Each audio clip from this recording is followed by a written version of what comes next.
Es además uno de los más grandes namers de estas latitudes, sabe ponerle nombre a todas las cosas que se le cruzan. Actualmente gira con su banda Héroes del Asfalto, es amante de la literatura negra, el cine y del cómic. Bueno, Susie Cadillac es uno de los mejores ejemplos de este mix. Pasó por el Liceo Militar, estudió economía en Francia. Naval, perdón. Naval, no me confunde. Mereces Tampoco una... concluí no, eso. no. Estudió economía en Francia, conoció las rutas americanas, todo ese espíritu se coló en el lounge, algo más que un programa de radio. Es, según él, básico, música y voz, pero también es un concepto, una estética, una actitud, como usar un traje de tiburón y levantar una ceja mientras repites tu apellido. El personaje es como el sueño del pibe, tiene minas, toma lo que quiere, come lo que quiere, no engorda, es un James Bond. ¿Quién no querría ser James Bond? Bueno, Michelle Peyronel en Ciclo Inconcluso, gracias por venir, todo tuyo. Hola. Gracias por Tenemos una sorpresa. A ver. Un pequeño videíto que anda circulando por ahí, así que vamos a verlo. Sí. Y no tenemos sponsorización de la marca que aparece. Cuando yo decía que quería hacer rock, todos me preguntaban, ¿y de qué vas a vivir? Reconozco que al principio no fue fácil. Apenas nos daba para comer una ensalada. ¿Pero qué íbamos a hacer? ¿Rendirnos? No, señor. Así que dijimos, toquemos más fuerte.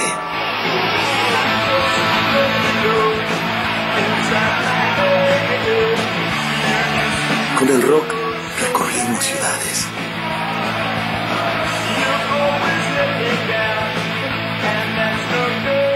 Construí, armé mi casa. Con el rock conocí a mi mujer. Y a los que me preguntaban de qué iba a vivir, hoy puedo asegurarles que el rock me dio todo.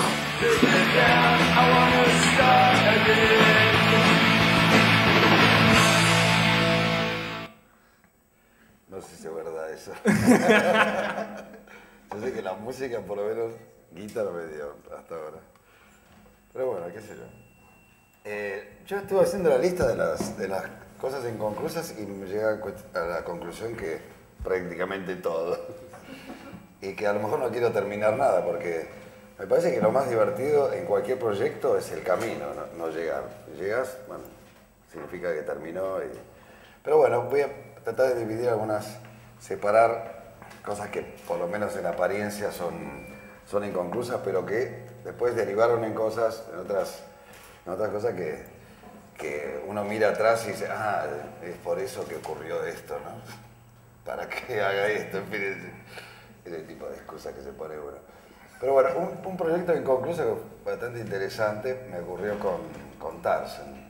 Tarzan era una banda, yo me había ido a España a presentar este disco solista a toda máquina, cosa que dejó muy poco contenta a la compañía de disco acá porque me hicieron un cóctel, todo bárbaro, y me fui. Entonces no lo presenté en vivo ni nada, me fui directamente a España porque mi hermano estaba ahí armando una banda. Bueno, me fui con mi manager para tratar de editarlo en España. Esto derivó a que, bueno, mi hermano y Salvador Domínguez, un guitarrista increíble español que salía todos los años el mejor guitarrista de España y demás, nos pusimos a tocar juntos un poco. Ellos estaban un poco cansados con su banda, que bueno, terminó siendo otro proyecto inconcluso, pero de ellos, y no tuve nada que ver en eso. Armamos este proyecto que se llamó Tarzan, ¿no? Conseguimos un bajista inglés, Ralph Hood, que se vino a España a hacer con nosotros, grabamos unos demos, y logramos un deal internacional con Atlantic, que para mí era un sueño increíble, porque yo empecé a hacer música no escuchando los Rolling Stones ni a los Beatles, sino que escuchaba todo el catálogo de Atlantic, de Soul, escuchaba a Wilson Pickett, Rufus Thomas, Otis Redding, toda gente que gritaba muchísimo, ¿no? Y entonces mi mamá decía, ¿no pueden escuchar algo normal, como escuchan los compañeros de ustedes? Los Rolling Stones, prefería los Rolling Stones, porque el otro era ¡guau! Bueno, el tema que era todo el catálogo de Atlantic y poder firmar un contrato internacional con Atlantic, bueno, con un sello, que era el sello de Phil Carson, que era distribuido por Atlantic. Phil Carlson era como el niño mimado de Ahmet Ertegun. No sé si vieron la película Ray, de Ray Charles, que aparece este Ahmet Ertegun, que es un tipo increíble, un oído bárbaro, que escribió incluso muchas canciones. Bueno, estábamos firmando con ese sello para intentar un golpe internacional, hacer una banda para todo el planeta, ¿no? Mi hermano canta en inglés sin ningún tipo de acento. Bueno, vimos la posibilidad que sueña siempre uno que está en el rock, en la música, que es ser una estrella internacional. Bueno, todo hasta ahí, fenómeno. Grabamos el primer disco en los estudios de Jimmy Page, el guitarrista de Led Zeppelin, con el ingeniero que estaba grabando el último disco de Elton John, y había hecho todo con Twisted Sister, en fin, todo name producers, que le dicen, una cosa pintaba increíble. Digo, bueno, increíble, ¿no? Me acuerdo que una vez vino al estudio Jimmy Page y estaba con Paul Rogers, que ahora es cantante de Queen. Y se miraron entre los dos y me contó esto Stuart Epps, el ingeniero, se miraron y dijeron, ¿quiénes son estos hooligans? Éramos nosotros. Bueno, terminamos el disco, bárbaro, se editó en todo el mundo y surge, nos ponen de manager a Dave D, que era un tipo bárbaro, divino, que había sido el que firmó AC/DC justamente, entre otras cosas, para Atlantic también. Y bueno, era una estrella de los años 60, algunos a lo mejor oyeron hablar, que hizo un tema que se llamaba La leyenda de Xanadu. Era un personaje fantástico. Lamentablemente murió el año pasado de cáncer. Era un tipo increíble. Bueno, el asunto es que cranearon una gira para nosotros con Twisted Sister, que era un grupo de New Jersey. Estamos hablando del año 86, que era pleno auge del heavy metal, y estaba todo el heavy metal a pleno, qué sé yo. Y en el heavy metal desembarcaron con esa etiqueta bandas que por ahí no eran del todo increíbles, como me parece que es el caso de Twisted Sister, pero que habían vendido 2 millones de copias, el disco anterior, que se llamó Stay Hungry, ¿no? Bueno, era la primera vez que se animaban a una gira Topping the Bill, que significa siendo el grupo principal ellos. Y en esa gira íbamos también Dokken, que era un grupo también que estaba pegando muy fuerte, onda hair metal, ¿viste? Mucho spray, pelo. Nosotros también tenemos bastante pelo con spray. No, sin spray, pelo.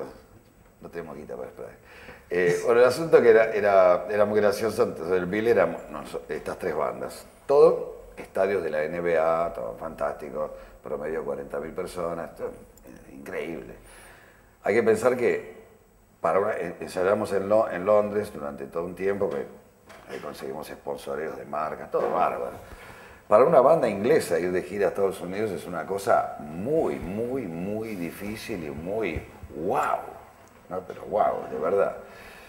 Más una gira así, que eran como 30 y pico de fechas, todo Estados Unidos de punta a punta. Bueno, arrancamos en enero, un frío terrible, todo por el norte, Cleveland, La Crosse, Minneapolis, todo fantástico, nos iba bárbaro. El disco nuestro estaba teníamos un tema número 1 en las radios de los colleges americanos. Estaba Dream, ¿no? La estábamos pasando fenómenos, groupies increíbles. Porque ligábamos de rebote, nosotros no conocíamos nada, pero de rebote, alguna se confundía de camarín y venían al nuestro. Pero no te puedo explicar, después de tener, imagínense lo que eran las groupies con riff, era... Gracias que parecían minas, ¿viste? Una cosa tremenda. Bueno, acá no, acá era increíble, la estábamos pasando fantástico. Después fuimos a Texas, tocamos en Reunion Arena, en Dallas, que es un lugar gigantesco. 2 estadios cerrados, buenísimo. Bueno, simultáneamente estaba pasando un evento que iba a dar por tierra con nuestros sueños, que fue no sé si oyeron hablar, las mujeres de los congresistas americanos empezaron a reunirse y a hacer toda una historia contra el heavy metal como la música del demonio y demás. Porque había habido un par de casos, por ejemplo en Los Ángeles, un asesino que se llamaba Night Prowler, que vieron que hay un tema de AC/DC que se llama así. Bueno, y otro chico que se había suicidado, en fin. Una serie de cosas que le echaban la culpa al heavy metal. Cosas de las que pasan en Estados Unidos y acá, mucho peor, sí, con la cumbia villera, con cualquier cosa. Bueno, el asunto que empezaron a echarle la culpa a esto. Bueno, durante la gira, Dee Snider, que era el cantante de Twisted Sister, que tenía los pelos por acá, ¿no? Más o menos rubio, así una cosa gigante, medio 1,90 y pico, se había afilado los dientes. Una cosa, un look increíble. Bueno, este tipo empezó a ir él, como otros que llamaban a testificar, porque era una cosa pesada, ¿no? A estas reuniones de las minas estas, salía en televisión por todos lados, diciendo que él era un hombre de familia y que todo esto era un show. Imagínense, todos los pendejos, él que quería tomar, ellos querían tomar un poco el lugar de Alice Cooper, una cosa así. Todos los pendejos no le cae nada bien eso. Le gusta algo que sea auténtico de verdad. Lo más auténtico de verdad, modestia aparte, en esa gira éramos nosotros, que era una banda callejera, con un look callejero, bueno, para el lado de que tiraba el nombre de Tarzan, ¿no? Pero era como bastante real todo. Era real, en cambio, ellos sí que no es de verdad. ¿Qué digo? Se empezaron a caer los shows. Por ejemplo, habíamos tenido un show hasta Detroit estaba todo bien. O sea, Motown, la ciudad Motown, ¿no? Ahí tocamos en un teatro increíble, que era el teatro más grande de Estados Unidos. Teatro, ¿no? Con 5.500 lugares, una cosa de la época de oro de la industria automotriz. Es más, quedaba donde estaban las mansiones de los directores de las compañías y que ahora era todo negro. En este momento eran centros culturales o cosas así, ¿no? Bueno, tocamos ahí y ahí estaban los pibes de la agencia que eran los que armaban toda la gira, ¿no? Y hasta ahí veníamos bien, pero a medida que íbamos bajando, hicimos Chicago, llegamos a Texas, y después de Texas empezaron a caerse shows en Arizona, en fin. El asunto es que, bueno, a medida que empezó a reducirse todo eso, nos vimos obligados a poner violín en bolsa y volvernos a Europa, ¿no? Entonces ya sin un mango, todo mal, se corta la gira y en el medio de la... O sea, nos dimos fue como una piña en una largada, Fórmula 1 cuando pica así, bueno, así fue, contra el guardrail de la primera curva. ¿Y cuál era así, como la proyección final de esta gira? La proyección final de esta gira era, bueno, asentar la banda. La razón por qué nos firma Phil Carlson fue que quería una banda que cantara en inglés, normalmente, pero que podía comunicar con todos estos mercados emergentes que estaban ocurriendo ahí, que eran mercados latinos y demás. Él había visto eso. De hecho, los shows que hicimos en Texas nos fue muy bien, tanto en Houston como en Dallas, porque había mucha comunidad hispana y qué sé yo. Y así que Dani estaba cantando, que parecía nadie, todos pensaban que era una banda inglesa, cuando él no tiene ningún acento, vive en Inglaterra de chiquitito. Bueno, tocó en bandas inglesas y demás. Así que esa era la idea, ¿no? Pero bueno, nada, se pinchó. O sea, no concluyó, digamos. Pero después vinieron para Argentina con Tarzan, ¿no? Sí, pero viste, el golpe había sido muy, muy jodido. Insistimos, después fuimos con el segundo disco, logramos que nos dé bola Spencer Proffer, que había sido el productor de Quiet Riot, de esos discos que habían vendido millones de Quiet Riot. Nos dio bola y nos mezcló, estábamos grabando en Madrid y nos mezcló, creo que 2 temas, no me acuerdo, o 2 o 4 me parece que era. Con eso logramos terminar el disco y con la ayuda de Stuart también en Londres, que un recuerdo fueron los estudios en Hammer Films, los estudios donde se... Sí, la película de terror. Toda esa película de terror era premonitorio. Así que tenía un estudio bárbaro ahí de audio, así que terminamos el disco ahí y otra parte la concluimos aquí en Argentina. Pero bueno, era como que ya se había perdido ese primer, digamos, impulso que era impresionante. Todo pintaba increíble y bueno, venimos a Argentina todo. Y puede ser que acá tengo una imagen así de hace varios años pidiendo que la gente deje sus teléfonos para poder imprimir en vinilo el disco. Escuché algo así como... Sí, puede ser. Nunca salió, hicimos 2 discos con Tarsi. Hicimos uno, el que hicimos para que terminamos aquí, hicimos unos temas en castellano también. Y hicimos un clip, también hay un clip dando vueltas por ahí. Los temas en castellano los escribí yo, eran 4, que estaba la versión en inglés y la versión en castellano. Y nunca salieron los CDs en realidad. Y hay un site ahí de internet que hizo mi hermano, en fin, hay muchas fotos, mucha gente escribe. Fue esas cosas que simplemente fue así. ¿Y cuando volvés es que armás tango? Claro, ahí está el tema. Yo estaba acá y esto iba cada vez peor, cada vez teníamos como menos shows, por lo tanto menos posibilidad de tener ingresos, qué sé yo. Y me acuerdo que alguien medio me desafió o me dijo cosas hirientes con respecto a eso. Y ese mismo día crucé la calle en Corrientes, creo que era alguien de Halley, estaba Halley ahí en Corrientes donde era ese cine Cosmos. Sí. Bueno, crucé la calle y me encuentro con Gustavo Noya y empezamos a charlar. Y a mí yo estaba craneando esta idea No, perdón, ahí no había inventado todavía esta historia de la tango. Empezamos a charlar y me comentaba del fenómeno del nicho, de una radio específica, como era Radio Clásico, ¿no? Digo, y qué raro que no haya una radio de tango, ¿no? Acá porque la otra vez quería escuchar algo y me dicen que tengo que esperar no sé qué hora de la noche a un tipo que me cuenta historias de tango. Yo quería escuchar tango, ¿no? Bueno, el asunto fue que, viste, es un poco one thing leads to another, lo de Nescafé, que hicimos. Una cosa lleva a la otra, o sea que yo estoy bastante a favor de no terminar las cosas, porque siempre aparece algo increíble, ¿no? Por alguna razón exótica, le gatilla a uno otra opción, y bueno, esta opción fue una de las mejores cosas que hice en mi vida, que fue lo de Femetango. Después empecé a pensarla, registré esta marca que se me ocurrió y volví a ver a Gustavo Noya. Tuvimos un año también, era para rendirse, un año escribiendo, que mi mujer de entonces me decía, ¿cuánto van a seguir jodiendo con esto del tango? Bueno, y al año estábamos recibiendo los primeros Martín Fierro y bueno, era un boom impresionante, ganamos 2 de esos después de premios internacionales y fue algo que nunca pensé que iba a tener o sea, si uno lo ve desde el lado de lo inconcluso de Tarzan, que había sido un poquito antes, ¿no? Claro.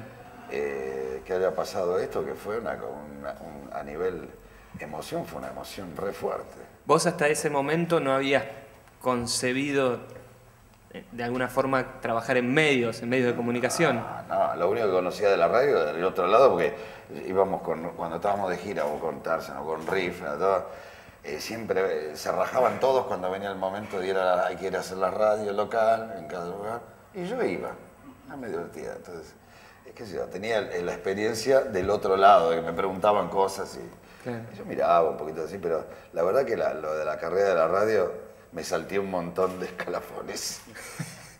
Por ejemplo, sé que Gustavo Noya empezó de cadete, no, yo fui capo directo. Eso estuvo buenísimo. Bueno, y pensé que iba a ser todo el tiempo así, pero no, lamentablemente no. Es re difícil conseguir laburo de capo después. Es como piloto submarino nuclear o algo así.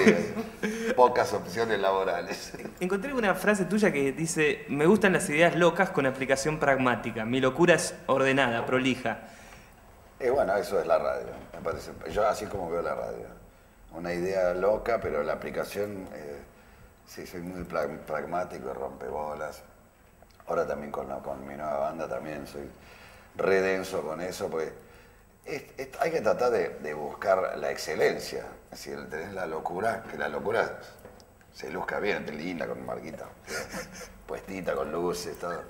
Entonces, bueno, así soy con todo, soy muy meticuloso y me gusta poner la barrita ahí arriba, exigirme y exigirle a los demás, qué sé yo, porque de esa manera podemos ir hacia un logro más copado, ¿no?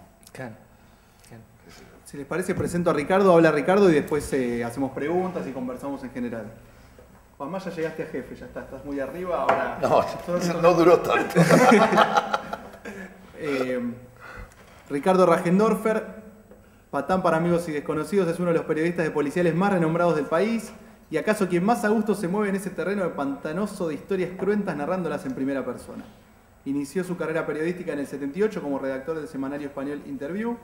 Trabajó en El Porteño, Página 30, Noticias, Pistas, 3 Puntos, Gente, TXT, en los diarios Página 12, Nuevo Sur y Ámbito Financiero. Rara avis dentro del periodismo gráfico, no puede catalogárselo como bicho de redacción, porque también dejó su huella en Delitos y Castigos, Cerdos y Peces, Rolling Stone, 23, 7 días, El Tajo y Le Monde Diplomatique. Actualmente escribe en Caras y Caretas y es editor de policiales del diario Miradas al Sur. Es autor de los libros Robo y falsificación de obras de arte en Argentina, La Bonaerense, acaso el más célebre, La secta del gatillo, Historias a pura sangre. Participó del guión del Bonaerense de Pablo Trapero. Actualmente se está filmando El túnel de los huesos, que es una peli basada en una experiencia cercana a él. En televisión trabajó en El Otro Lado junto a Fabián Polosecchi y varios noticieros y demás programas relacionados con el crimen. Investigó en la Secretaría de Derechos Humanos de la Nación, en el Archivo Nacional de la Memoria y conduce Bajo la Lupa en radio los lunes de 21 a 23 por FM de Continental 104.3. Perfecto. Lo que uno escribe es el informe de una aventura, señaló acerca de la carga literaria de cada una de sus entregas, la receta para escaparse de tanta oscuridad, y él dijo: el humor que sobrevuela en las peores circunstancias en los momentos más tenebrosos de un crimen. Hay algo que me resulta cómico. Quizás el humor negro sea una forma de conjurar el horror que tienen todas estas cosas. La muerte me sigue causando la misma aprensión y el miedo a que le pase algo a un ser querido no es conjurable. Ricardo Rajendorfer en Ciclo Inconcluso, gracias por venir. El horror que tienen todas estas cosas. La muerte me sigue causando la misma aprensión y el miedo a que le pase algo a un ser querido no es conjurable. Ricardo Rajendorfer en Ciclo Inconcluso, gracias por venir. También tenemos una sorpresa para vos. Es un fragmento de un programa que hiciste en Ciudad Abierta que se llama Malentendido. Vamos. Vaya. Bastante raro todo, ¿no? Bueno, cuando llego, se me acerca uno y me dice, bienvenido. Si es posible decir bienvenido en un lugar como este. Ahí aprendí a cocinar algunas cosas, a pelar las papas y todo, lo hacíamos todo. Después venía gente a visitarme, traían cosas. Y me contabas que, digamos, en esas mismas circunstancias te veías por televisión cuando habías sido arrestado. ¿Cómo era esa sensación? ¿Qué sentías en tu...? No, es indescriptible. Era una noche que estaba casi por llover. Yo estaba volviendo de La Plata con mi esposa, un cumpleaños de una sobrina mía. En la recta, alrededor del kilómetro 28, una camioneta pasó de este espejo a este espejo. Vi las luces y vi cómo golpeaba contra el guarrail y volcaba. Muchas veces. 7 veces de haber contado yo. El accidente de anoche, las luces, mucha chispa. Un sicario de la mafia de la bailanta. El vino y la joda. Persiguen las mujeres. ¿Qué pasó? Un doble homicidio. No lo mató nadie. El hombre más buscado del país. Blazer blanca. Entonces sos vos. Era Rodrigo. Claro, ahora pensándolo, o sea, mucha gente en ese momento decía que mal tipo, nos separó, siguió, ¿no? 16 segundos, dijo la policía, que yo había tardado en avisar desde el momento del hecho. Bueno, ahí está. Malentendido. Un fragmentito de programa que le hacías entrevistas a personas que habían estado, digamos, juzgadas de mala manera. ¿Tenés micrófono? Perfecto. ¿Malentendido qué? ¿Malentendido? Después lo panamos. Yo también quiero. No, malentendido se trataba sobre personas que se habían comido algún garrón con la ley. Ese era el leitmotiv del programa. Bueno, cosas inconclusas. O sea, supongo que la vida es una suma de cosas inconclusas, ¿no? Fundamentalmente porque cada vida concluye con la muerte, que es una forma de no conclusión. Pero en el medio hay muchas otras. Relaciones inconclusas, relaciones sexuales a veces inconclusas, matrimonios a veces inconclusos, aunque me pregunto si, por ejemplo, una separación o un divorcio es una forma de concluir un matrimonio o no. Hay noches inconclusas, o sea, cuando uno asiste a una velada maravillosa y de golpe y porrazo todo se disipa y se despierta en una cama con resaca, esa fue una noche inconclusa. En ese sentido, digamos, supongo que hay tantas cosas inconclusas que esas cosas inconclusas son algo así como un concurso de belleza, porque uno no sabe por cuál optar. Son todos proyectos tan lindos. Los proyectos no tan lindos siempre concluyen, tienen una tendencia a concluir más que las otras. En ese sentido, cuando me propusieron venir acá, digamos, hice una especie de casting acerca de las cosas inconclusas. Hay cosas, desde luego, hay proyectos inconclusos ya superados y proyectos inconclusos que aún pueden llegar a revertirse. De estos, por una cuestión de cábala, no vamos a hablar. Pero en ese casting vino a mi memoria, y digo bien, vino a mi memoria porque, digamos, es un episodio que, por cierto, lo tenía bastante sepultado en el olvido, y en ese ejercicio retrovisor que causó esta invitación afloró, digamos, un hecho que paradójicamente es bastante memorable. Año 1976. Digamos, yo era muy jovencito, había empezado a estudiar una carrera universitaria y rápidamente la había concluido, o mejor dicho, la había dejado inconcluso en el segundo semestre, fundamentalmente porque, digamos, en el año 76 ir a una universidad donde el decano bien podía ser un suboficial del ejército, digamos, no era una circunstancia bastante grata. En ese momento, poco antes había militado en una organización política. En ese momento esa organización política estaba un tanto diezmada y, digamos, tanto yo como muchos semejantes míos, en medio de ese comienzo de esa larga noche, buscaban tal vez desesperadamente un sentido a su vida. A veces de manera equivocada o a veces de manera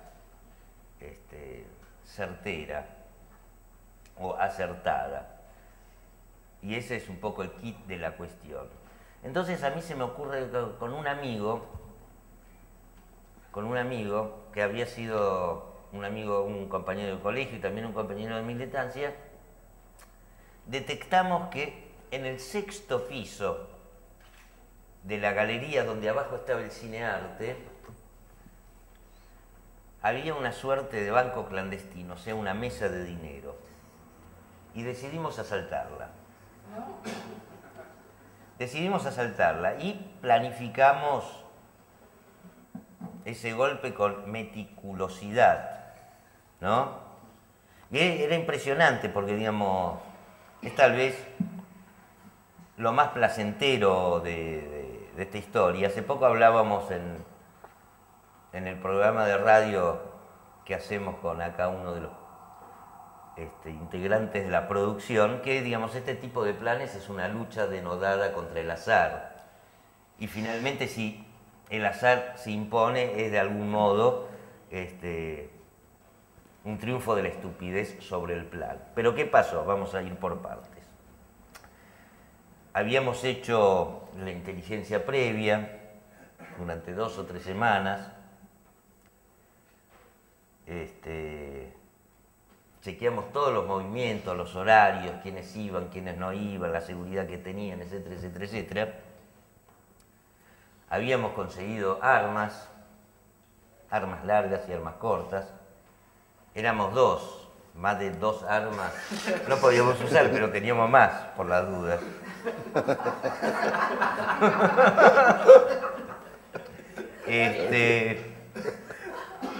Y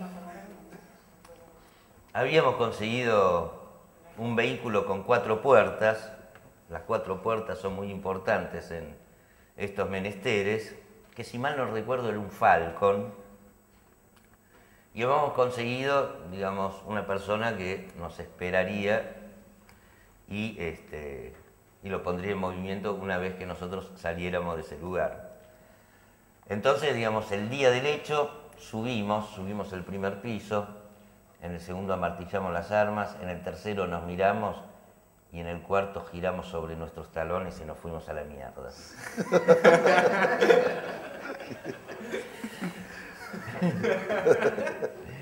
En ese sentido, digamos, técnicamente había sido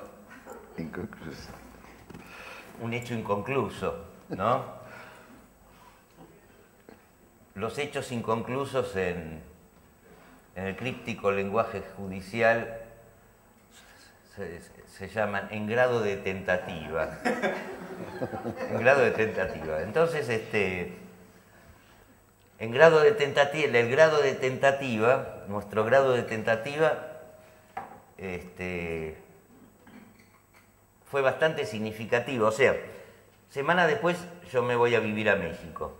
Pero ese grado de tentativa siempre quedó rebotando entre los interrogantes de mi destino, en el sentido de que la pregunta era, ¿qué hubiera pasado? Y las posibilidades son tan contadas como amplias. O sea, ¿qué hubiera pasado? Nos hubieran podido matar, hubiéramos podido caer presos, o nos hubiera salido bien. También, digamos, existía la posibilidad de que no hubiera salido bien, pero no nos hubieran matado, ni hubiéramos caído presos, pero tal vez nosotros hubiéramos matado a alguien. O sea, digamos, el amplio abanico de posibilidades que había en ese hecho inconcluso, digamos, oscilaban entre lo más calamitoso y la gloria. También hubiera podido salir bien y en vez de irme a México hubiera ido a las Bahamas. Pero, digamos, durante mucho tiempo, y tal vez aún ahora, siempre late en mí ese interrogante. ¿Fue básicamente el miedo ahí lo que nos... El miedo y tal vez la sensatez, tal vez un cálculo extremo de la correlación de fuerzas, digamos parte de ese interrogante que yo me planteo engloba también la razón por la cual tomamos esa decisión de no hacerla. Bueno, la cuestión es que, digamos, durante los años que vivía en México, siempre me decía, voy a volver a Buenos Aires y lo voy a hacer. Después empezó nuevamente a tallar en mí, digamos, esa sensatez, y ese proyecto nuevamente quedó en grado de tentativa. Hasta que decidí transformar eso en literatura. O sea, escribir una ficción en la cual cuento que dos tipos muy parecidos a nosotros deciden hacer eso y, digamos, con los resultados conocidos, uno se va a México, cuando vuelve se encuentra y deciden hacerlo nuevamente. O sea, en vez de hacer ese achaco, escribirlo. Pero eso también quedó en grado de tentativa. Hasta que un día, digamos, yo consigo trabajo en la revista Noticias, y en la redacción de la revista Noticias me cruzo con otro tipo que acababa de conseguir también trabajo en la revista Noticias, que era nada menos que la persona con la cual yo había tenido, esto fue en el 94, del 76 al 94, 18 años antes este plan. Era nada menos que Carlos Dutil, con quien finalmente terminamos escribiendo algunos meses después La Bonaerense, que fue de alguna manera un modo tal vez más sano de pagar esa antigua deuda con el destino. Y ese libro, La Bonaerense, que digamos, tuvo muchísima repercusión entonces, libro de investigación, de denuncia, sí, digamos, a lo que significa, a lo que significaba y a lo que significa actualmente la policía de la provincia. ¿Nunca pensaste, por las razones obvias, que podía llegar a quedar inconcluso ese proyecto en sí? Mirá, de algún modo quedó inconcluso. O sea, digamos, creo que Borges decía que uno publica para dejar de corregir. En este caso fue, digamos, publicarlo para dejar de investigar. Es decir, el germen de ese libro fue una nota que salió en la revista Noticias que se llamó Maldita Policía. Digamos, lamentamos siempre, y esa es otra cosa inconclusa, no haber registrado ese título porque nos hubiéramos llenado de guita. Todo se empezó a llamar Maldita esto, Maldita el otro, a partir de entonces. Pero hasta ese momento, cuando se hablaba de la policía bonaerense, únicamente se hablaba del gatillo fácil, que en realidad es el único delito sin fines de lucro que comete esta gente. Pero cuando empezamos a investigar, digamos, descubrimos un mundo extrañísimo y extraordinario donde, digamos, estos tipos en realidad lucran con todos los delitos contemplados con el Código Penal. El primer indicio que teníamos de eso era el rumboso tren de vida de los policías. Bueno, en resumidas cuentas, ese fue el germen de nuestro libro. Terminamos de hacer esa nota armó un revuelo bárbaro y decidimos escribir el libro. Vamos a Planeta, le gustó, fuimos a proponer la cosa y a los 10 minutos firmamos un contrato bastante simpático. Y a partir de eso nos pusimos a laburar. Ahora bien, a partir de ese momento, digamos, empiezan a pasar cosas como el arresto de altos oficiales por el tema de la AMIA, la masacre de Andreani, el caso Coppola y finalmente el asesinato de José Luis Cabezas, que era nada menos que el fotógrafo que había hecho la tapa de Maldita Policía. En ese sentido, estábamos haciendo un libro sobre cosas que ocurrían mientras nosotros las estábamos escribiendo. Y no podíamos parar, era como una droga. Muchas veces, después de la escritura de ese libro, nos preguntaban y no tenían miedo, hasta, digamos, había quienes alababan nuestro coraje. Nada de coraje, estábamos completamente pasados de rosca, no podíamos parar. Y, digamos, en medio de eso, la editorial, digamos, que no dejaba de tener en cuenta el punto de vista marketinero del asunto, quería que entreguemos lo antes posible. Y nosotros, digamos, cada día, digamos, aparecía un nuevo detalle que a nosotros nos parecía trascendental, etcétera, etcétera, etcétera. En medio de eso, sucesos absolutamente estrambóticos.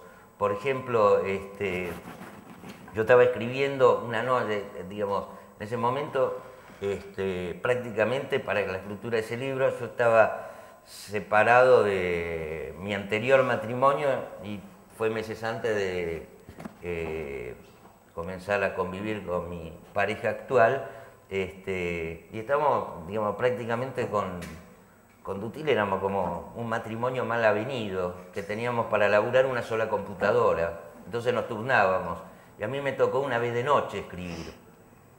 Entonces estaba escribiendo de un ajuste de cuentas que hacen unos canas de la brigada de Wilder, que tienen que amasijar a un ex camarada de armas que los podía meter en problemas.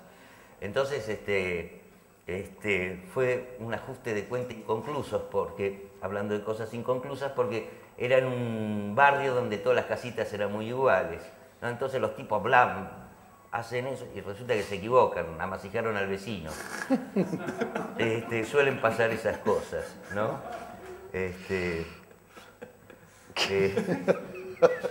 A esos muchachos los mandás a Bolivia a comprar coca y te traen Pepsi.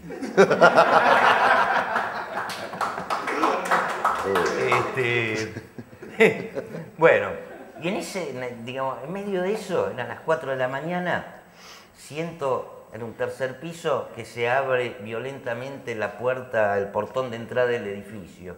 Unos pasos, se abre la puerta del ascensor, se cierra la puerta del ascensor, el ascensor sube, se para en el tercer piso, las puertas se abren. Yo estaba así. Y en ese momento pasa el diario Clarín por debajo de la puerta, ¿no? O sea, vivíamos así hasta que la editorial, digamos, nos cede una casa en Piriápolis y ahí terminamos el libro y salió poco tiempo después. Pero, digamos, eso tiene que ver con, o sea, uno cuando se embarca en un proyecto así, digamos, no sabe exactamente cuándo va a terminar, ¿no? O sea, parte de las cosas conclusas o inconclusas y parte del hecho de que entre las cosas conclusas y las cosas inconclusas haya una delgada línea, es fruto del hecho de que uno trata de dominar tanto la vida privada de uno como una relación sexual, como, qué sé yo, un tema musical o una novela. Pero, digamos, en determinado momento, y eso es, digamos, lo maravilloso, más que de las relaciones humanas, de la capacidad creativa de los seres humanos, es que llega un momento en que uno deja de manejar lo que escribe y lo que escribe lo entra a manejar a uno. Lógicamente, digamos, está dentro del cálculo de posibilidades que eso que lo entra a dominar a uno, diga, basta, no me escribas más. Antes decías que se hubieran registrado Maldita Policía, se hubieran forrado. Y entonces aprovecho ya para sumar a Michelle y de hecho también si pueden hacer preguntas las van a poder hacer. ¿A vos te pasó lo mismo con Palermo Hollywood? Sí, sobre todo cuando veo ahora emprendimientos Hollywood 1, 2 y 3, así edificios increíbles. ¿Esa frase es tuya? ¿Vos le pusiste ese nombre al barrio? Sí, de hecho sale en una... guardé la guía, porque es como decir, ¿viste? Es como saber quién escribió un chiste, ¿viste? Que sí. Nadie sabe. Pero esta la tengo documentada, es verdad. Y voy al bar único, que solamente voy ahora con un par de amigos, y el dueño se acuerda siempre de cómo fue. Ahora le podés poner Palermo Rúcula. Pero bueno, qué sé yo, sí. Y siempre lo de los nombres es algo que me salió siempre como muy... No sé por qué. No sé cómo se llamará. Y el registro falló ahí. No, sí, dormí ahí. Pero no se me ocurrió que se va a transformar en eso. Aparte, como tiro nombres todo el tiempo, ¿viste? Pero no lo digo así nomás. Además es raro voy con un agente de marca al lado mío. Además es raro ir a una empresa de marcas y patentes y decir, vengo a registrar un barrio. Mira, ahí acabo de inventar un barrio. Encima, viste, con lo que está pasando ahora con Palermo, tal, por ejemplo, Villa Crespo, que la quiere llamar Palermo Queens, y lo de Villa Crespo están en las puteadas, porque, ¿qué es eso? Villa Crespo, Palermo Queens. Quería preguntarle a Michelle qué lee y a Ricardo qué escucha. ¿Yo qué leo? Sí. Leo, bueno, siempre leí muchísima ciencia ficción y eso fue lo predominante que... Bueno, leí mucho cuando estaba en el Liceo Naval, justamente otra cosa inconclusa porque me echaron a patadas. No tenía mucho espíritu militar. Me echaron por mala conducta en cuarto año. A mitad de año me rajaron, una cosa, consejo de disciplina, todo, una cosa tremenda. Pero bueno, logré jurar la bandera y zafé de la colimba, por lo menos. Y bueno, era muy angustiante la cosa militar si uno no lo lleva adentro, ¿no? Pasaba mucho tiempo en la biblioteca y tuve un muy buen profesor de literatura que me hizo apreciar muchas cosas, qué sé yo, Cortázar, no Borges, nunca me enganché mucho con eso, pero cuando apareció Ray Bradbury y esas cosas empecé a engancharme con lo de la ciencia ficción y a leer muchísimo, ¿no? Y uno de mis escritores favoritos era Philip K. Dick, que luego fueron muchas películas, ¿no? Acá un amigo me decía de una que fue ahora, una que trabajó Robert Downey Jr., que una cosa media rara, Scanner o algo así. ¿Cómo es que se llama? Scanner, de Richard Linklater. Esa, bueno. Y también es de Philip K. Dick, y también lo de, ¿cómo se llama? Esa película, la de Ridley Scott, la de Blade Runner, claro, era de un cuento. ¿Acaso no sueñan las ovejas? Con ovejas eléctricas, los androides. Mecánicas, y es muy gracioso, pero uno ve que es raro, porque también es el Centinela, era el cuento que inspiró a 2001, pero fíjate que la mayoría de las películas que son de ciencia ficción son inspiradas en cuentos cortitos. Yo no sé por qué razón será eso, pero son historias bastante cortitas, ¿no? Es raro que haya sobre, bueno, salvo Fahrenheit 451 creo que era. Eso que sí fue una película sobre un libro entero, creo que era de Bradbury. Pero bueno, leí siempre, si te voy a decir lo predominante fue eso, y de hecho ahora escribo, bueno, después con Riff y todo eso, escribí muchos temas que tienen historias, trasfondos de ciencia ficción. Ahora lo sigo haciendo. Con Negro del Asfalto tengo un tema también futurista que es como un lugar donde se encuentran todas estas personas en el futuro, que no son ya personas porque ha habido tanto toqueteo con lo genético, con los genes y demás. Imaginé un lugar que se llama La Nueva Habana, que es una especie de casino abandonado en el desierto. Ahí me mezclé un poco con el lounge ahí. Y se reúnen estas almas perdidas que son cosas que fallaron con esto de la genética. Pero bueno, eso es lo que leo. ¿Y vos, Ricardo, de música? A ver. A mí en realidad, o sea, admiro mucho a los músicos porque yo no sé, digamos, no pasé del triángulo en el jardín de infantes, ¿no? En ese sentido, un tipo que lee música y entiende la nota musical es cosa que... No, yo también admiro mucho a esos músicos. Claro, yo siempre digo, yo soy una humilde estrella de rock, que no es lo mismo para nada. Claro, mi hija que si somos de la misma categoría, si te ponen en la misma bolsa a Piazzolla que a uno, decís, mi hija que tiene 9 años, tiene una profesora de guitarra que le enseña a leer música y, digamos, me siento frente a ella como un analfabeta frente a alguien que maneja el abecedario, ¿no? Pero, a ver, me acuerdo cuando estaba en México, era una noche que tuve que tomar una decisión trascendental en mi vida. Por un lado, me acuerdo en dónde, en la sala Nezahualcóyotl tocaba Biglietti y en el Estadio Azteca tocaba como Santana. ¿A dónde? Digamos, a ver a Santana, de una. ¿No? En ese sentido, bueno, a Santana jamás lo dejé de escuchar, aunque no es una de las cosas que más me gustan. Escucho mucho Miles Davis, soy muy ecléctico, digamos, no tengo en esto una línea de conducta, qué sé yo, los Clash, los Sex Pistols, Eric Clapton, por ejemplo, hay un tema de Eric Clapton que a mí me fascina, que se llama, creo, Double Trouble, que, digamos, no sé por qué, y creo que en ello no hay ningún sustento teórico, pero, digamos,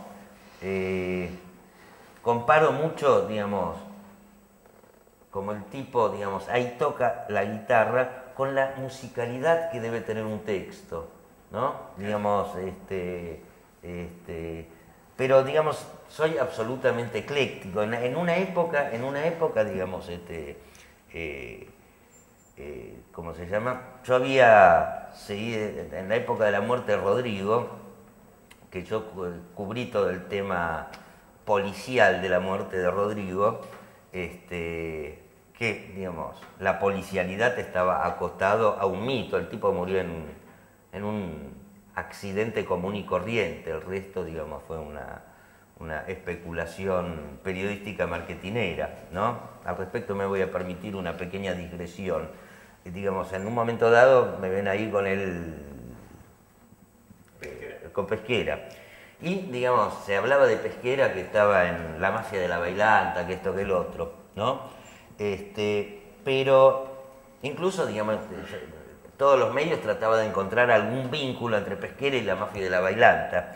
Y yo estaba escribiendo una nota al respecto y, ¿cómo se llama? Y resulta que me llama nuestro corresponsal en La Plata y dice, Pesquera, organizaron en el año 92 un recital de la Mona Jiménez. Dije, ya está, la mafia de la Bailanta, me pongo a escribir y cuando termino la nota me vuelve a llamar Darío, que era nuestro corresponsal de La Plata, y me dice, levanta todo porque la Mona Jiménez jamás estuvo en Berisso, ¿no? Entonces dije, la puta que lo parió. Entonces, ¿qué hice? Puse, pero el sueño que Pesquera jamás pudo cumplir fue traer a la Mona Jiménez a Berisso, ¿no? Bueno, la cuestión es que tiempo después me doy cuenta que la verdadera historia está depositada, la verdadera historia desde el punto literario, estaba depositado en la figura de Pesquera. O sea, Pesquera era un pequeño estafador que cagaba pequeños ahorristas ambiciosos prometiéndoles coches importados que conseguían depósitos fiscales. En la realidad les cobraron las primeras 2 cuotas y se rajaba. Entonces, el tipo, digamos, por esa razón, por su ocupación, tenía que tener un bajo perfil. Tanto es así que tenía una mega causa. Digo mega causa porque, digamos, los querellantes eran 60, 70 damnificados que se conocían haciéndole guardia en las casas que él acababa de abandonar. A vos también te cagó, pero jamás declaró en su causa porque no lo encontraban. O sea, tenía una existencia clandestina, digamos, bastante hermética, valga la redundancia. Y ese pobre tipo, y esto es lo literario, tiene la desgracia de chocar con el ídolo máximo de ese momento en el país, que era Rodrigo, ¿no? Esto viene a cuento de la música porque, digamos, en esa época que cubría todo esto, hasta me llegué a enamorar de la música de Rodrigo. Y guarda que lo están filmando. con uno... Guarda que queda registrado. Sí, no importa. Y con unos Fernet de más hasta me emocionaba.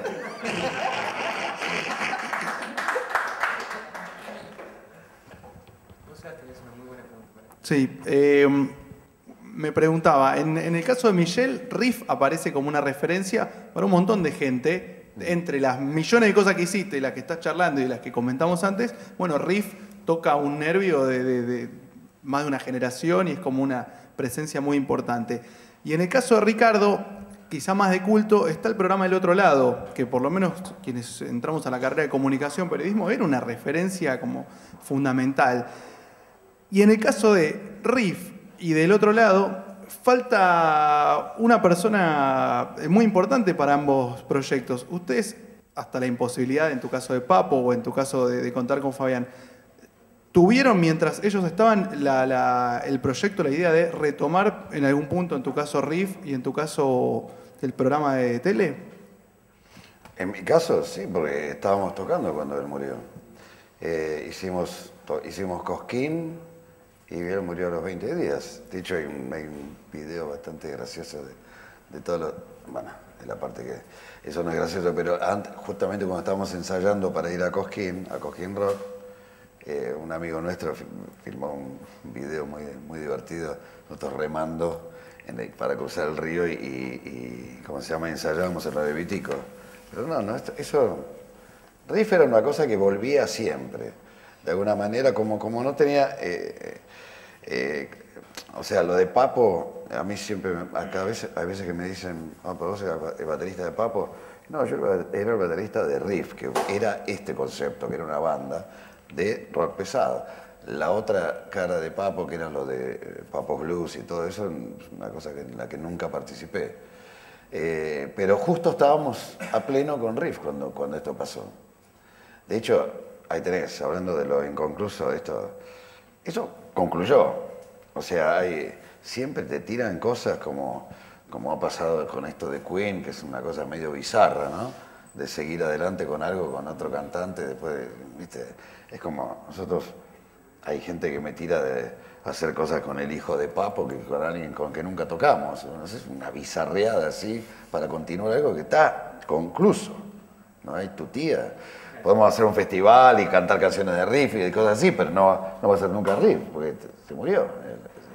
La muerte tiene esas cosas, ¿viste? Es bastante determinante. Digamos, ¿no? Ricardo te lo hubiera propuesto a Rodrigo, pero también murió. ¿Y en tu caso con el programa? No, o sea, no, de ninguna manera porque, o sea, por empezar ese programa surgió casi de casualidad, ¿no? Y en ese sentido, o sea, digamos, todos los que participamos en ese programa, yo en ese programa era, así investigador periodístico, y de otras cosas, pero éramos todos amigos y, digamos, veníamos de dos palos. Pibes que habían estudiado cine en la escuela de Avellaneda, que en ese momento, digamos, era muy simpática como lugar para estudiar cine, y tipos que veníamos de la gráfica, es decir, estábamos Polito, Marcelo Birmacher, Di Santi, yo, veníamos de la gráfica. En nuestra vida, ni los unos ni los otros habíamos pisado un estudio de televisión.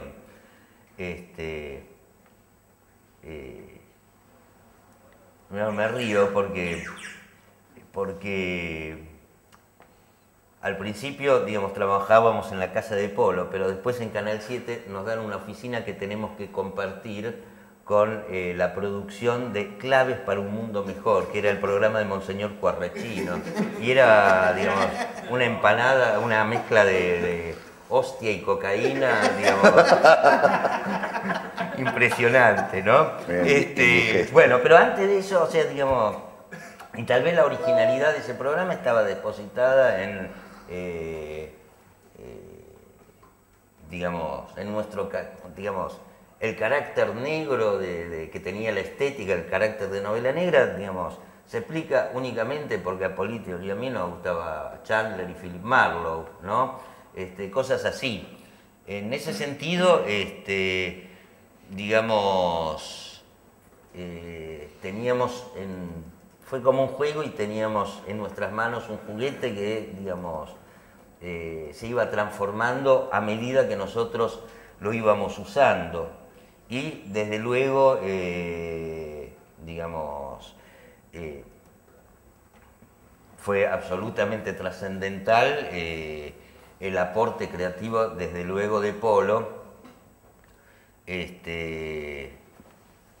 cuyo personaje, el personaje que hacía ahí, o sea, mezclábamos un poco la ficción con la realidad.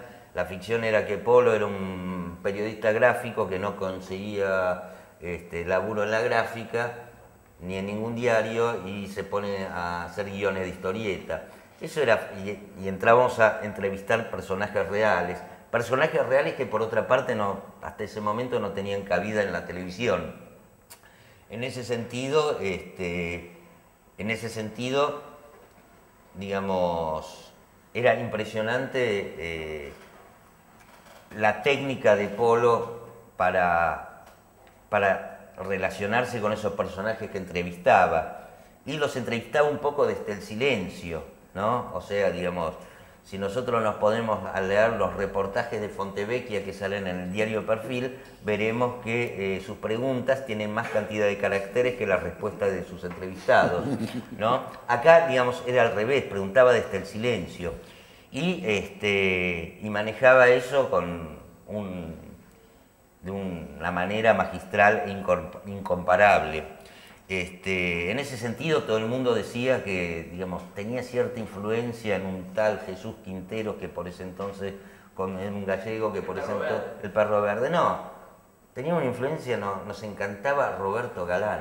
Roberto Galán hacía eso, o sea, yo me quiero casar y usted, 6 viejas, 3 señoras viejas y 3 señores viejos, y Galán les arrancaba 6 alucinantes historias de vida, a partir del silencio, a partir de pequeñas interjecciones que servían como disparadores para que los tipos, digamos, entren como caballos y cuenten sus vidas. En ese sentido, lógicamente, de algún modo, el otro lado murió junto con Polo, y tal vez había muerto antes de que muera Polo. En ese sentido, el ejemplo que dio Michel, o sea, el Queen con otro cantante, me hace acordar a este muchacho Gastón Pauls haciendo de Polo en un programa en un programa que se llamaba Ser Urbano. Ser Urbano, que era como si alguien quisiera imitar a Gary Kasparov, pero sin saber jugar al ajedrez.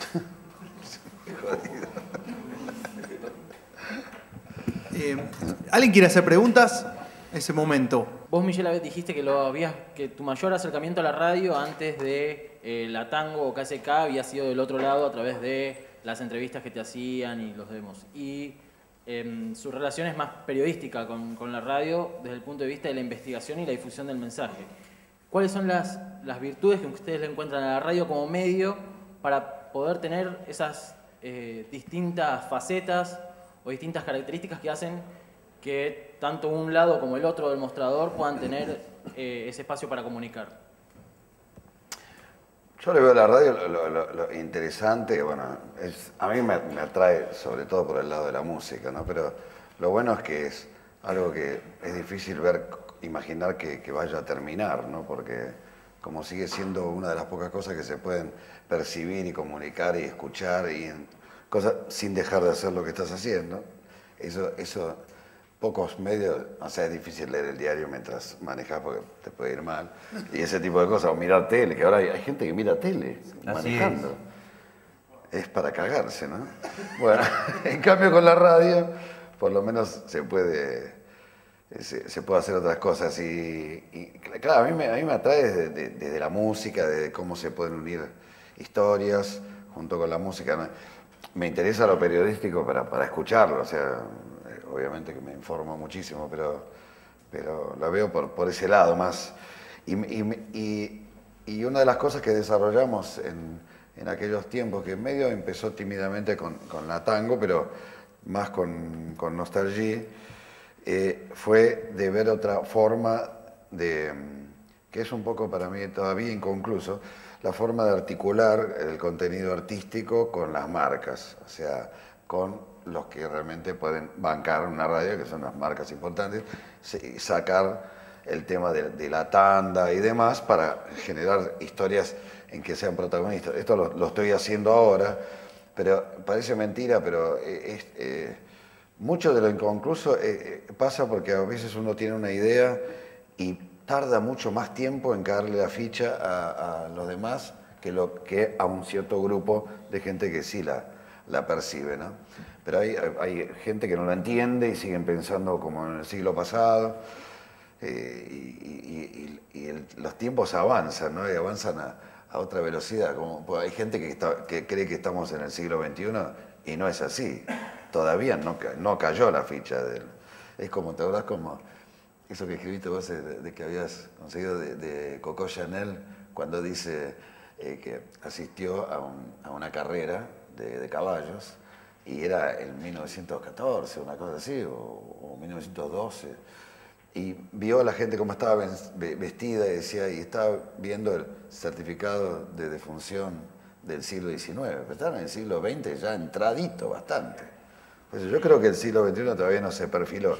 Entonces hay muchas cosas que siguen siendo ideas del siglo XX, ¿no? que podrían ya empezar a funcionar, ¿no? Y bueno, en eso estamos. Tratar de que concluyan esas cosas que al resto no parece entenderla. La radio, o sea, yo confieso que mi experiencia radial es muy acotada. Hace muchos años empecé haciendo radio como columnista de un programa que pasaban en la Rock and Pop, que se llamaba Piso 93. Y siempre fui a veces columnista. La verdad, tampoco escuché demasiado radio, salvo en los taxis que tomo. Y en esos casos, lamentablemente, me veo obligado a escuchar Radio 10. Pero bueno. Pero, digamos, con el programa que estoy haciendo ahora, que se llama Bajo la Lupa, que es un programa de asuntos policiales de culto, digamos, me divierto bastante y de alguna manera me resulta, por un lado, divertido y por el otro lado interesante. Digamos, no es un programa que tenga que ver con la actualidad inmediata, no es un programa periodístico en tanto actualidad, sino, digamos, tocamos asuntos que tienen que ver con crímenes medio de culto. En ese sentido utilizamos mucho textos que yo escribo en Caras y Caretas, donde tengo una sección que se llama, no le puse el nombre yo, claro, Cosecha Roja. Tampoco se lo puso Dashiell Hammett en Caras y Caretas. Pero entonces la traslación de... Es curioso esto, porque muchas de esas notas están basadas en notas televisivas que yo hacía en Historias del Crimen, que era un programa en el cual yo trabajaba en Telefe, que los adaptaba a la gráfica, y ahora, digamos, esa segunda adaptación a la radio es como que los convierten ya en una cosa distinta a la que eran en su primera versión, ¿no? Son cirugías estéticas que uno va haciendo sobre determinadas historias. Y la inmediatez de la radio, en referencia a la no inmediatez de la gráfica, resulta en ciertos momentos, digamos, interesante, beneficiosa y otras veces calamitosa, porque, qué sé yo, en medio de la escritura de un artículo, a alguien le puede agarrar un ataque de diarrea y eso no tiene por qué enterarse el tipo que lo lee después. Pero en la radio, por ejemplo, me pasó una cosa terrible hace poco, que entrevisto a alguien y no sé por qué me causa gracia y me entro a tentar. Entonces yo trabajo en el piso con una chica que se llama Gabriela Del Elisi, me entro a tentar y ella muy profesionalmente toma la posta. Entonces para no reírme tomo un traguito de agua y me entra por el otro caño y me entro a ahogar terriblemente, conteniendo la tos para que no salga al aire la tos. Mientras me arrajo del estudio, me engancho con el cable del micrófono. En un instante sentí que fue como un infarto profesional. Peter Sellers total. Sí. La de que lo de la corbata. A ambos. Por un lado, Michelle, si podía recordar esa anécdota que alguna vez le escuché sobre la sugerencia de Papo de cambiar la letra de Susie Cadillac. Y a Ricardo, alguna vez me contaron, y esto por ahí digo una bizarrez, pero que vos te habías llamado Borges y te había pedido marihuana. Nada más. Yo quiero escuchar eso.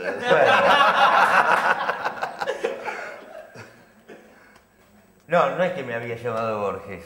El asunto fue así. Yo recién había regresado de México y me había puesto en pareja con la que sería la madre de mi primera hija. Y un día decidimos hacerle una entrevista a Borges, una entrevista que desde luego jamás hemos publicado.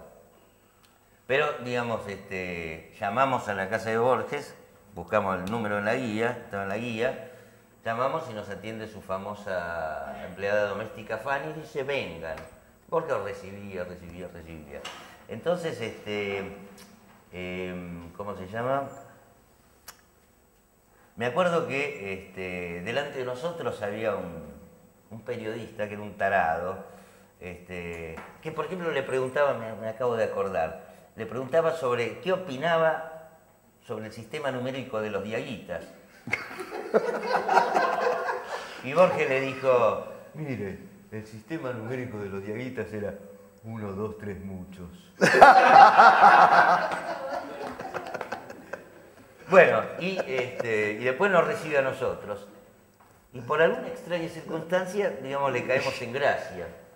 Incluso le caemos tan en gracia que cae en medio de eso un equipo de la televisión chilena que le quería hacer un reportaje sobre Gabriela Mistral. Su respuesta fue, mire, yo no he leído nada sobre esa señora. ¿No? Bueno, pero específicamente en un momento dado dice textualmente que, digamos, embriagar se ha embriagado muchas veces, estoy utilizando las palabras de él, embriagar, me he embriagado muchas veces. Cocaína probé 1 o 2 veces en mi vida, pero no me hizo efecto. Y me gustaría fumar alguna vez marihuana, entonces yo sé...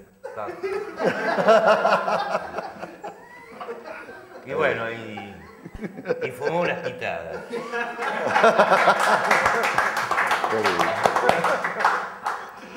Bueno, lo de Susie Cadillac, pues es verdad.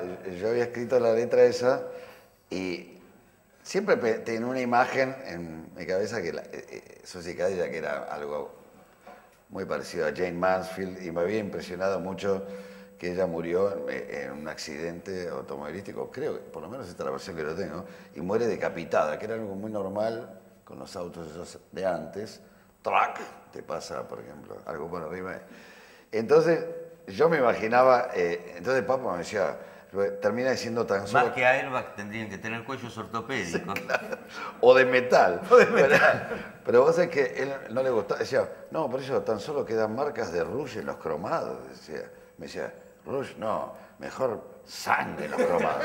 Yo digo, no, te explico, no, es un poco más sutil, porque pasa esto, ella muere decapitada, va la cabeza rebotando por el auto y al caer sobre los cromados, pega sobre los cromados. Este delirio que me entera. Y entonces, sí, ahora sí. Claro, tenía que hacer todo este tipo de explicaciones para poder meter una palabra que no fueran sangre, terror, muerte. Y encima, por ejemplo, había cosas así, tenía una inseguridad con esas cosas. Había un tema que se llamaba Mala Noche, ¿no? Que yo escribí la letra y él hizo la música. Y era una especie de rap, que para eso fue en el último disco que hicimos. Bueno, había veces que tocábamos, por ejemplo, en Mataderos o algún lugar así, y dice, no, acá no podemos tocar ese tema. Y yo, ¿por qué? Nos matan. ¿Y por qué, boludo?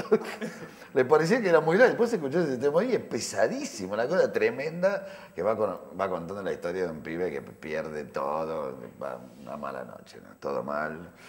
Y no tiene nada. Eso para él era casi como una mariconeada. Bueno, está bien. Y así todo, una vez también, otro tema se llamaba Juegos Nocturnos, que no sé por qué menciono la palabra amor en el tema. No, esto de amor no. Y me digo, no, pero no ves que son juegos nocturnos, es una cosa muy oscura y torcida. Y le expliqué toda una cosa que se me ocurrió ahí. Bueno. Y lo cantó buenísimo. Una voz súper oscura, quedó barro, pero tenía que andar explicándole así tenía que vender las ideas. No era fácil, ¿eh?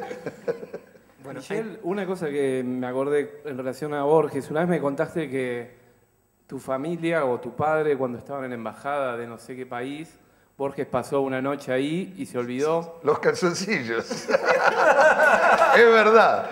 Es más, le dije a mi vieja, ¿dónde carajo tenés los calzoncillos de Borges? No, se perdieron alguna mudanza. Qué cagada. Un objeto así, un ícono interesante. No sé, yo no estaba. Yo vivía en París en esos días. Mi viejo era embajador en Grecia. Cosa que lo convencí yo de ir a Grecia. Entonces yo iba cada rato que podía, me iba a visitarlo, ¿no? Y me contó mi vieja que había pasado él y dejó un libro firmado, qué sé yo, y el tema de los calzoncillos. Bueno, qué sé yo, nunca los vi, pero... ¿Y Borges se puso loco cuando fumó? Y se puso raro, se puso muy introspectivo. ¿Escribió algo? Y me acuerdo que empezó a contar una vuelta que estuvo postrado varios días por alguna enfermedad, una gripe, algo así, y que entró a tener ensoñaciones con la batalla de Trafalgar. O sea, a la pelota. O sea, digamos, era bueno el porro.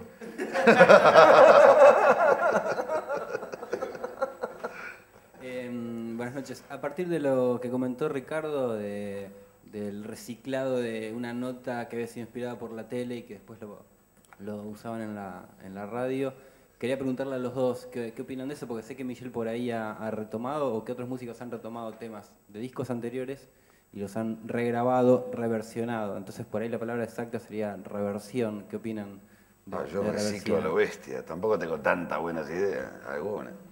Reciclo, sí, yo por ejemplo en el disco de Héroes del Asfalto, se llama Enfermo de Rock, y hago 2 temas de A Toda Máquina, uno es A Toda Máquina y el otro es un tema que justamente fue el último tema que escribimos con Papo antes de nuestra primera separación, que tuvimos una bocha.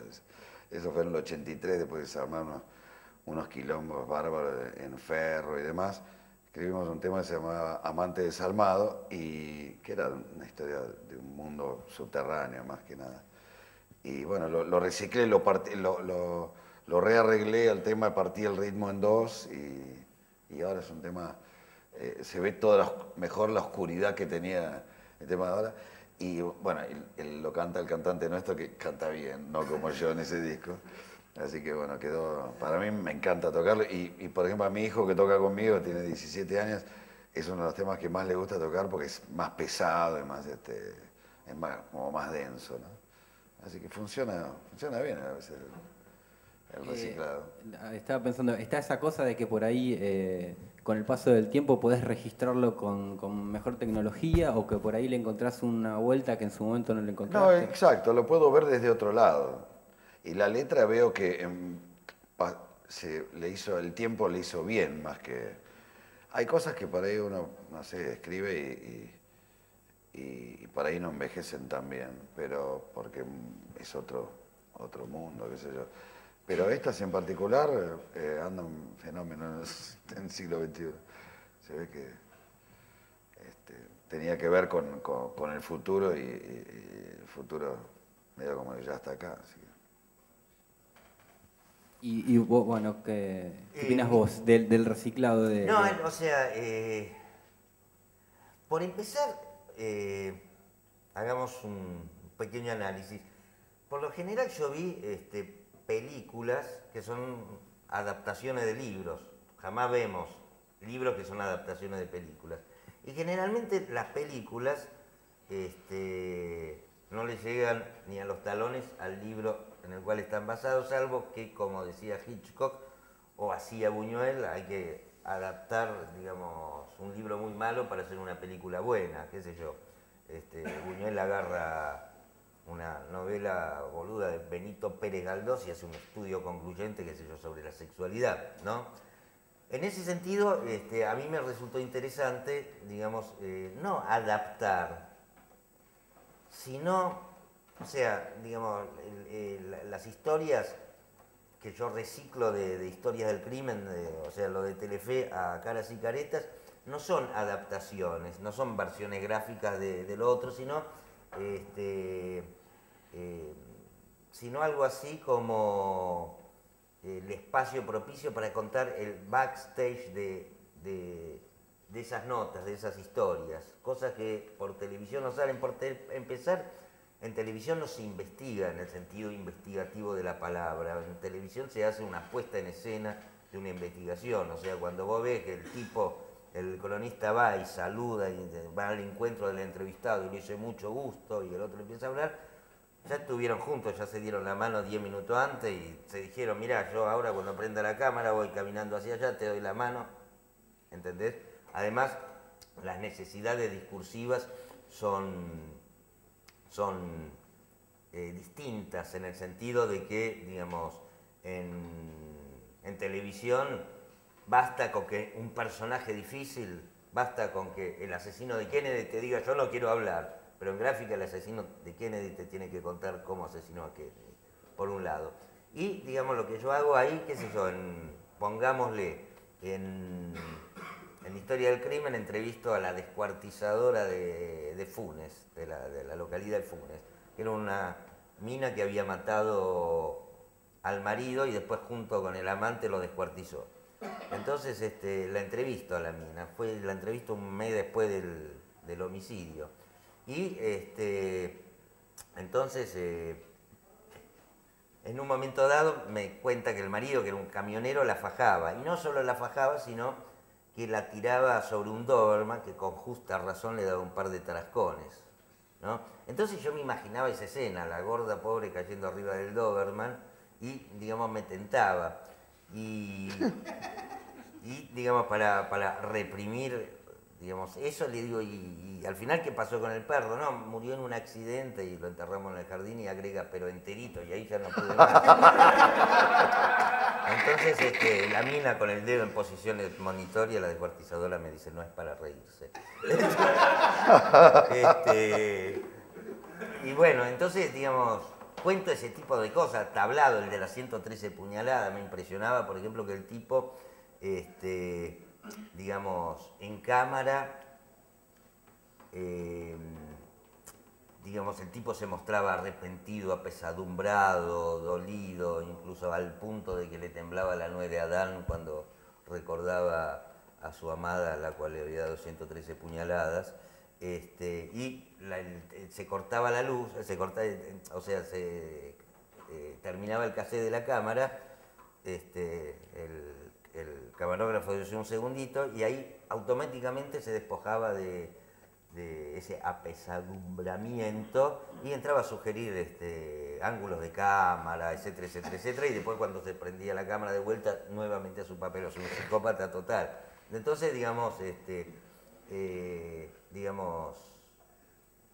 como que las cosas que yo escribo acerca de las cosas que, digamos, yo grabé en un formato televisivo, como que son historias de historias. Tenemos que ir cerrando. Les agradecemos mucho a todos la presencia. Les pido un aplauso para nuestros invitados de hoy, Ricardo y Michelle Peyronel.